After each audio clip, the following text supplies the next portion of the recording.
এটা আবার কি ফল? জীবনে তো কখনো দেখিনি। সো হে গাইস, কেমন আছো তোমরা সবাই? আশা করছি সবাই ভালো আছো। আমিও খুব ভালো আছি। তো দেখো, এখানে আমার মারিয়ামের তো হালকা সর্দি হয়েছিল, তো ডক্টরে তো ওর এই নাকের ড্রপটা দিয়েছিল। তো ডক্টর বলেছিল যে এই নাকের ড্রপটা এক ফোঁটা করে নাকের ভিতরে দিয়ে দিতে। আর নাকের ভিতরে তো বাচ্চাদের অনেকটা নোংরা জমে যায়, তো সেগুলোও কিন্তু পরিষ্কার করতে হয়, না হলে কিন্তু বাচ্চারা নিঃশ্বাস নিতে পারবে না। তো এখানে দেখো, আমি একটা সুতির কাপড় নিয়ে নিই, এক ফোঁটা করে ড্রপ দেওয়ার পরেই কিন্তু সুতির কাপড়টা নিয়ে হালকা পেঁচিয়ে ওর নাকের ভিতরে দিয়ে কিন্তু প্রেস করে হালকা টান দিই। টান দিলে তার সাথে করে কিন্তু নাকের ভিতরে যত নোংরা থাকবে সবকিছু বেরিয়ে আসবে। তো এখানে দেখো, আমি আমার মেয়েকে শুয়ে দিয়েছি। ও তো এখন খেলা করবে। সারা সকালটা না ওর খেলার টাইম, ও সারা সকাল ধরে খেলা করে। তো এখানে খেলা করলো, তারপরে আমি ওকে ফিডিং করিয়ে দিলাম। ফিডিং করিয়ে দেওয়ার পরে দেখো, ও কিন্তু ঘুম দিচ্ছে। এখন তো টানা ঘুম দেবে, 10টা সাড়ে 10টা পর্যন্ত ঘুমাবে। তো তারপরে ওকে কিন্তু গোসল করিয়ে দেবো। তো দেখো, আমি এখানে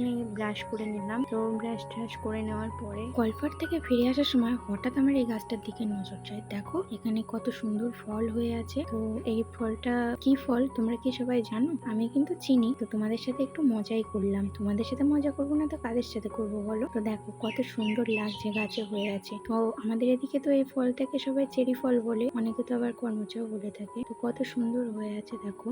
এবার তো এই কটাই হয়েছে, প্রথমবার যেহেতু হয়েছে গাছে, তো এই কটাই হয়েছে। এদিকে দেখো, মারিয়াম ঘুম থেকে উঠে গেছে। তো ওকে আবার গোসল টোসল করিয়ে দিয়ে এখানে আমি কাজলটা পরিয়ে দিলাম।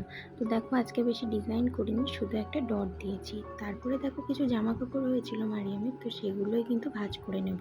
চলো তাহলে ভাঁজ করে নিই জামা কাপড়গুলো। তো দেখো, এখানে তো আমার সমস্ত জামা কাপড় ভাঁজ করা হয়ে গেছে। তো আমি না এরকম পাটে পাটে জামা কাপড় ভাঁজ করে রাখতে পছন্দ করি।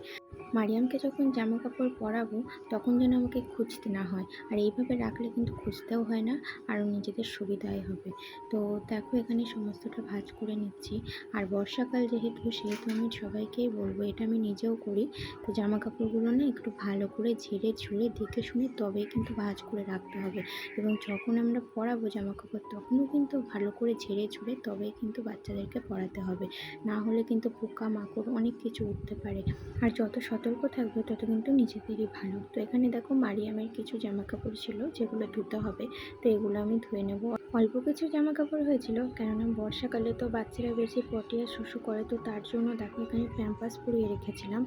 তো তার জন্য কম জামা কাপড় হয়েছে, নাহলে কিন্তু ওর জামা কাপড়টাই বেশি হয়। তো এখানে দেখো, বৃষ্টির কারণে ঘরের ভিতরে সমস্ত জামা কাপড়গুলো আমি মেলে দিলাম। এরপরে তো আমি নিজেও একটু ফ্রেশ হয়ে নিলাম। দেখো, এখানে ফ্রেশ হয়ে চলে এসেছি। নিজের দিকে আর কখন খেয়াল দেবো বলো? 5 মিনিটে চান করতে হয় আর 2 মিনিটে খেতে হয়। তো দেখো, এই আমার জীবন রুটিন চলছে। কোনো দিন তো আবার খাবার ছেড়ে উঠেও বাচ্চাকে সামলাতে হয়, ফিডিং করাতে হয়। তো দেখো, রেডি হয়ে যখন চলে এলাম, লাঞ্চটা করে নিই। তো আজকে লাঞ্চে ছিল দেখো, গরম গরম ভাত আর সয়াবিন আলুর তরকারি। ডক্টরে তো আমাকে বলেছে যে সবসময় হালকা পাতলা খাবার খাবে। তো তার জন্য দেখো, কম মশলাযুক্ত খাবারটাই খেয়ে থাকি আমি।